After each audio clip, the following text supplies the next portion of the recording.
ಇನ್ನು ರಕ್ಷಣೆ ಬಗ್ಗೆ ನಾನಲ್ಲಿ ಕೂತ್ಕೊಂಡಾಗ ನಮ್ಮ ರಾಣಿ ಚೆನ್ನಮ್ಮ ಅಂದ್ರೆ ನಾನು ಅದೇ ಜಿಲ್ಲೆಯವಳು. ರಾಣಿ ಚೆನ್ನಮ್ಮನ ಅಂತಂದ್ರೆ ನಮಗೆ ಒಂಥರ ರೋಮಾಂಚನ, ಮಹಿಳೆಯರಿಗೆ ಒಂಥರ ಶಕ್ತಿ ಬಂದ್ಬಿಡುತ್ತೆ. ರಾಣಿ ಚೆನ್ನಮ್ಮ ಅಂತಂದ್ರೆ ಒಂಥರ ಶಕ್ತಿ ಬಂದ್ಬಿಡುತ್ತೆ. ಆ ಹೆಸರಿನಲ್ಲಿ ಒಂದು ಪಡೆ ಮಾಡಿಕೊಂಡು ನಮ್ಮ DCP ಅವರು ಮಹಿಳೆ ತಮ್ಮ ಆತ್ಮ ಸಂರಕ್ಷಣೆ ಯಾವ ರೀತಿ ಮಾಡಬೇಕು ಅನ್ನೋದಕ್ಕೆ ಸ್ವಲ್ಪ ತಮಗೆ ಹೇಳ್ಕೊಡ್ತಾ ಇದ್ರು. ಮೊನ್ನೆ ತಾನೇ ಕರ್ನಾಟಕ ರಾಜ್ಯ ಸರ್ಕಾರದಿಂದ ಕರ್ನಾಟಕ ರಾಜ್ಯದ 31 ಜಿಲ್ಲೆಗೆ, ಯಾಕಂತಂದ್ರೆ ಬೇರೆ ಬೇರೆ ಹೆಸರಿನಿಂದ ಪಡೆಗಳಿರ್ತಾ ಇತ್ತು ಮಹಿಳೆಯರ ರಕ್ಷಣೆಗೋಸ್ಕರ. ಆದ್ರೆ ಒಂದೇ ಹೆಸರಿನ ಅಡಿಯಲ್ಲಿ ಇನ್ನು 31 ಜಿಲ್ಲೆಯಲ್ಲಿ ಮಹಿಳಾ ಪೊಲೀಸರು ಕೆಲಸ ಮಾಡ್ತಾರೆ. ನಾವು ಆ ಪಡೆಗೆ ಇನ್ಮೇಲೆ ಅಕ್ಕ ಪಡೆ ಅಂತ ಹೆಸರನ್ನ ಇಟ್ಟಿದ್ದೇವೆ. ಈ ಅಕ್ಕ ಪಡೆ ಪ್ರತಿಯೊಂದು ಸಾರ್ವಜನಿಕ ಸ್ಥಳದಲ್ಲಿ ಹೋಗಿ ತಮ್ಮ ಸುರಕ್ಷತೆ, ತಮ್ಮ ರಕ್ಷಣೆಯನ್ನ ಹೇಗೆ ಕಾಪಾಡ್ಕೊಳ್ಬೇಕು ಅನ್ನೋದ್ರ ಬಗ್ಗೆ ತಮ್ಮನ್ನೆಲ್ಲರನ್ನು ಎಜುಕೇಟ್ ಮಾಡ್ತಾರೆ. ಬಂಧುಗಳೇ, ನಾನು ಅನ್ಕೊಂಡೆ ಸಾಯಂಕಾಲ ಇದೆ, ಯಾವುದೋ ಒಂದು ಸೀರೆ ಉಟ್ಕೊಂಡು ಹೋದ್ರೆ ಸಾಕು ಅಂತ ನಾನು ಉಟ್ಕೊಂಡು ಬಂದೆ. ಬಟ್ ಇಲ್ಲಿ ನೋಡಿದ್ರೆ ಹಬ್ಬದ ವಾತಾವರಣ. ಇವಳು ನೋಡಿದ್ರೆ ರೆಡ್ ಸಾರಿ ಹಾಕಿದ್ದಾಳೆ, ನನ್ನ ಕಣ್ಣಿಗೆ ತುಂಬಾ ಚೆನ್ನಾಗಿ ಕಾಣಿಸ್ತಾ ಇದ್ದಾಳೆ. ಎದುರುಗಡೆ ಕೂತ್ಕೊಂಡವರು ತಾವು ತುಂಬಾ ಚೆನ್ನಾಗಿ ರೆಡಿ ಆಗಿ ಬಂದಿದ್ದೀರಾ. ನಾನು ಏನ್ ಮಾಡ್ಲಿ, ನನ್ನ ಮನಸ್ಸು ಮಾಡಿದ್ರು ಆ ರೀತಿ ರೆಡಿ ಆಗ್ಲಿಕ್ಕೆ ಸಾಧ್ಯನೇ. ಯಾವ್ದೋ ಒಂದು ಸೀರೆ ತಗೊಳ್ತೀವಿ, ಕಾಟನ್ ಸೀರೆ ಹಾಕೊಂಡು ಬರ್ತೀವಿ. ಬಟ್ ನಿಮ್ನೆಲ್ಲ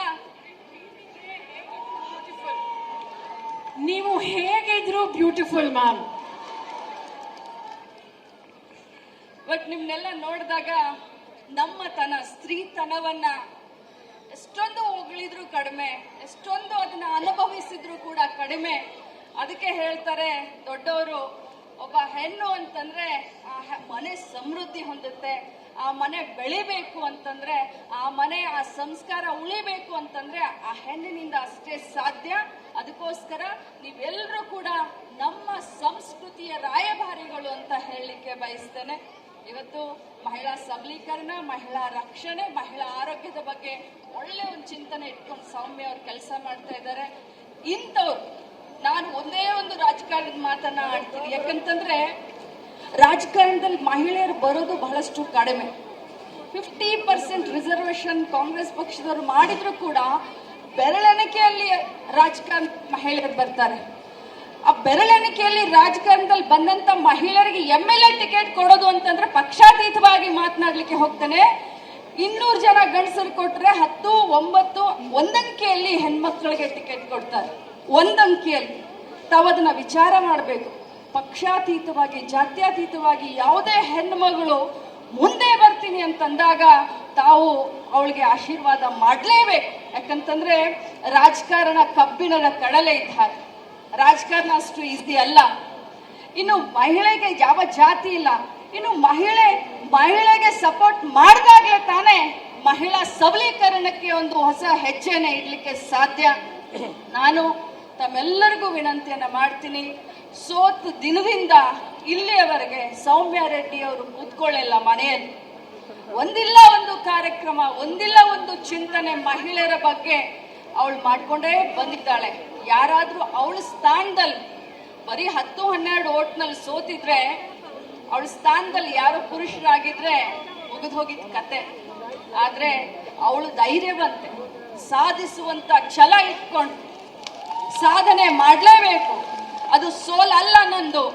ಆದ್ರೆ ಅಚಾನಕ್ ಆಗಿರುವಂತದ್ದು ಅದು ಸೋಲ್ ಅಲ್ಲ. ಆದ್ರೂ ಕೂಡ ಪ್ರಜಾಪ್ರಭುತ್ವದಲ್ಲಿ ಈ ಮತದಾನದಲ್ಲಿ 1 ಓಟ್ನಿಂದ ಸೋತ್ರು ಕೂಡ ಅದು ಸೋಲೆ ಅಂತ ಅದನ್ನ ಸ್ವೀಕಾರ ಮಾಡಿಕೊಂಡು ಚಾಲೆಂಜಿಂಗ್ ಆಗಿ ತೆಗೆದುಕೊಂಡು ಪ್ರತಿ ದಿನ ಜನರ ಮಧ್ಯದಲ್ಲಿ ಕೆಲಸ ಮಾಡುವಂತ ಒಬ್ಬ ಒಳ್ಳೆ ನಾಯಕಿಯನ್ನ ತಾವು ಬೆಳೆಸ್ಬೇಕು, ಉಳಿಸ್ಬೇಕು, ಪೋಷಿಸ್ಬೇಕು ಅಂತ ತಮಗೆ ವಿನಂತಿಯನ್ನ ಮಾಡಿಕೊಂಡು ತಾವೆಲ್ಲರೂ ಕೂಡ ಇಲ್ಲಿ ಬಂದಿದ್ದೀರಾ, ಈ ಕಾರ್ಯಕ್ರಮವನ್ನ ಯಶಸ್ವಿಗೊಳಿಸಿದ್ದೀರಾ. ನಿಮ್ನೆಲ್ಲರನ್ನು ಭೇಟಿಯಾಗಲಿಕ್ಕೆ ಒಂದು ಅವಕಾಶವನ್ನ ಸೌಮ್ಯ ರೆಡ್ಡಿ ಅವರು ನನಗೆ ಕೊಟ್ಟಿದ್ದಕ್ಕೆ ವಿಶೇಷವಾಗಿ ಅವ್ರಿಗೂ ಕೂಡ ಒಬ್ಬ ಅಕ್ಕ ಧನ್ಯವಾದವನ್ನ ಹೇಳ್ತೀನಿ. ನನ್ನ ತಂಗಿಯ ಭವಿಷ್ಯ ಉಜ್ವಲವಾಗಿರ್ಲಿ ಅಂತ ಹಾರೈಸಿ, ಒಂದು ದಿನ ನಾನು ಇದ್ದಂತ ಸ್ಥಳದಲ್ಲಿ ನನ್ನ ತಂಗಿ ಸೌಮ್ಯ ರೆಡ್ಡಿ ಕೆಲಸ ಮಾಡಲಿ ಅಂತ ಇದೇ ಸಂದರ್ಭದಲ್ಲಿ ಹಾರೈಸಿ ನನ್ನ 2 ಮಾತಿಗೆ ವಿರಾಮ ಹೇಳ್ತೀನಿ. ನಮಸ್ಕಾರ.